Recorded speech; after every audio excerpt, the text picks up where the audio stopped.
Welcome back to another episode of 40 Facts About the 40K Universe. I am your host, Gershwan, and you are watching One Mind Syndicate. Today we continue talking about the Badab War with Part 4. If you have not checked out the other parts, please click on the link above. That's going to take you to the Badab War playlist. Start from the beginning and learn about this amazing, basically, civil war. With that said, let's get into 40 Facts About the Badab War. With 5 different chapters of Space Marines now embroiled in open warfare, with a 6th en route, along with various naval detachments, local defense armies, and the sectarian forces of various adeptus now involved in what was rapidly accelerating to become the greatest conflict of its kind since the infamous 4th Quadrant Rebellion, the Imperium's high authorities finally acted. A triumvirate of Imperial legates were dispatched under the seal of the High Lords to pronounce judgment over the ongoing strife in the Maelstrom Zone, under orders to leave no stone unturned. Inquisition investigations swiftly uncovered a damning chain of evidence concerning Huron's activities and those of the Astral Claws. Multiple charges were laid out against the tyrant, ranging from the scarcity of returned gene seed tithes to damning evidence of their direct involvement in attacks on Imperial shipping. The Terran legates quickly pronounced that the Badab secession to be a matter of Imperium security rather than a civil conflict. They issued an immediate demand for the unconditional ceasefire of all parties and the surrender of the secessionists. Huron immediately rejected their demands. As a result, the Terran legates issued orders for the immediate arrest pending trial of the chapter master of the secessionist chapters, and the seizure pending judgment of their worlds, goods, records, and the charters by whatever force was deemed necessary. The Imperium was now officially turned against the tyrant of Badab and all those who stood with him. As for the Carathans, their own role in contributing to and worsening the unfolding events of the secession smacked at best of gross arrogance, but more likely wanton ambition and misrule. Legatine investigation carried out at Sidon Ultra, capital of the Carthago sector, confirmed these suspicions. They found the Imperial commander and Carthan sector governor, Satrap, to be part of provoking the war, and she and the world she commanded were brutally punished. Satrap and her ruling clique were subsequently executed, and the Carathans were made to pay for their transgressions, with the entire 14 billion strong population of Sidon Ultra committed to indentured servitude for 6 generations in payment of outstanding debts.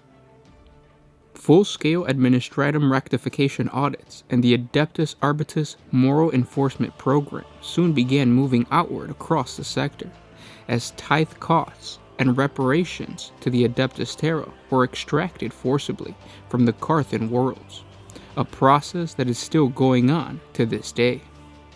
The armed cross-sector conflict and its causes, however, remain unresolved, and the war continued unabated.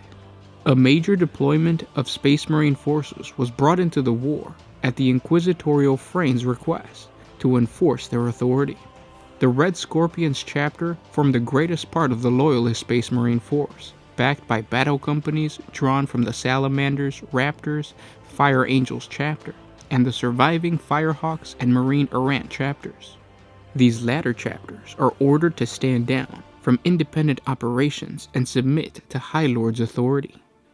Though Inquisitor Frane had theoretical command of the forces prosecuting the Legate mission's order on behalf of the High Lords, the overall tactical command of the unified Loyalist Space Marine forces fell to Lord High Commander Varant Ortis of the Red Scorpions, a Magister Ultimum, a first amongst equal, in the command of other Space Marine contingents.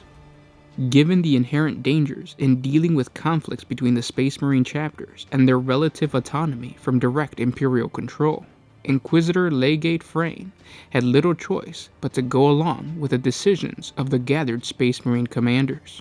But obviously, he would prefer a commander from a more tractable chapter, as the Red Scorpions were famously independent-minded and on occasion fractious chapter in their own right. Lord Commander Ortis's first command was to deploy his own Red Scorpions along with the bulk of the Battlefleet Solar ships to conduct a series of offensive strikes into the secessionist-controlled region to gauge their resistance. This resulted in the heaviest naval engagement of the war to date, resulting in the indecisive Battle of Silent Reach in the early 906 year of the 41st millennium, when cruiser squadrons of the Maelstrom and Lamenter's fleets clashed with the Segmentum Solar and the Red Scorpion's warships in a barren void between the Galen and Grief star system. This engagement proved inconclusive, with both sides suffering damage but few losses of any major ships by both sides. The only serious loss sustained was by the Maelstrom fleet's flagship, the Overlord-class battlecruiser Gauntlet of Wrath. The secessionist fleet broke off from the engagement into the warp soon afterwards, leaving the Loyalists to claim a tentative victory. A dozen such engagements occurred in the short span of time during this period. The Loyalists quickly succeeded in checking and containing the secessionist advance in the early part of the war, especially with the addition of the remaining Marine Errant and Firehawk forces after they were cleared of heretical intent. In pursuing this strategy across a broad front, hoping to reveal a weakness in the secessionist defenses, the Loyalists soon discovered, quite remarkably, that no such weakness was apparent. Thus, the Loyalists were forced to change their strategy. Before they submitted to the Legate's will, the Firehawks had one last act of bloody vengeance to carry out, which has since been entered into the Imperial history of the war as the infamous firebombing of Sacristan, in what is widely regarded as a strategical, wasteful, and vainglorious assault. The bitter chapter master of the Firehawks used his surviving chapter fleet, led by the rapturous Rex, to conduct a retaliation orbital assault on the frontier planet of Sacristan, a sovereign world on the edge of the Edimon cluster. Over a period of several days and nights, the Firehawks chapter fleet systematically laid waste to the planet's few cities, slaughtering their inhabitants before they finally withdrew from the system, leaving the planet aflame, wiping out more than 90% of the population. Lord Commander Ortis's next viable target of opportunity presented itself in the form of the Vyan system. The Vyan was an important world and served as a gatehouse along one of the secondary warp routes around the rim of the Maelstrom. Furthermore, its defenses and garrison were weaker than the heavily reinforced Sagan system. There was further intelligence reports indicating that the secessionist-occupied world was awash in civil unrest, which might be stirred up into open revolt by the Loyalist attack. While the Firehawks and the newly arrived Raptors chapter conducted patrols and escort operations, the Red Scorpions, Marine Errants, and Nova Marines conducted a three-pronged raid on the system, with the target of damaging its production capacity and orbital transshipping platforms. This would effectively weaken the secessionist grip on the system.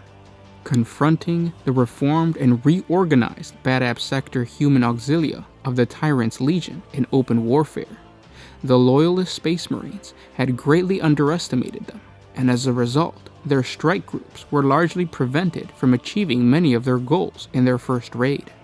Only 4 orbital platforms were taken out of action, and though they managed to damage the manufactory complexes, production was not significantly affected. Data intercepted from the Command Vox network revealed that the price of the Tyrant Legion's resistance was the Loyalists inflicting a greater than 178-to-1 kill ratio. Later in that year, the Red Scorpion forces conducted the last of these raids, which proved particularly bloody for the Tyrant's Legion. The Red Scorpions invaded the Celian industrial hive with the specific goal of inflicting mass casualties on the human defenders and picking off their Astral Claw masters when they were found within their ranks. Despite the attacks, the secessionists maintained control of the system, and shortly afterwards, further ill news came to the Loyalists, informing them that several military convoys from the rear supply lines from the Carthago sector had been attacked and scattered by unknown warships that later proved to be the Night Hag of the Executioner's chapter. They also received more disturbing news in regards to the fate of the fortress world of Cerngrad, deep within the Maelstrom Zone. Refusing to bend their knee to the tyrant, this fiercely independent world had held out against the secessionist fleet, but Cerngrad had partly succumbed due to treachery from within, and Huron's forces now controlled the northern citadels, remaining too deep within enemy territories to mount an effective relief operation. The prospect for the ancient fortress world to fall to secessionist control proved to be a grim prospect for the Loyalists for a future siege. And those were 40 facts about the Badab War. So we're trucking along the story of the Badab War. Again, if you guys don't want to wait for part 5, simply click on the link below, and that's going to take you to the wiki page, and you can just read all of this information on there. This whole story is missing some WoW action, so I hope the orcs somehow intervene or see a good fight and they go in there and they fight these guys, because Space Marine against Space Marine is fun, but we need some Xenos in there. I hope you guys agree. And again, guys, thank you so much for tuning in every single day to listen to me read you the story of the Badab War. It's awesome that you take time from your day, whether you're listening to this right before you go to work, or right after you come from school, whatever it is. Thanks for spending this time with One Mind Syndicate. And again, don't forget to like, comment, and subscribe, and I'll catch you guys tomorrow. This was Gershwin with One Mind Syndicate, signing out.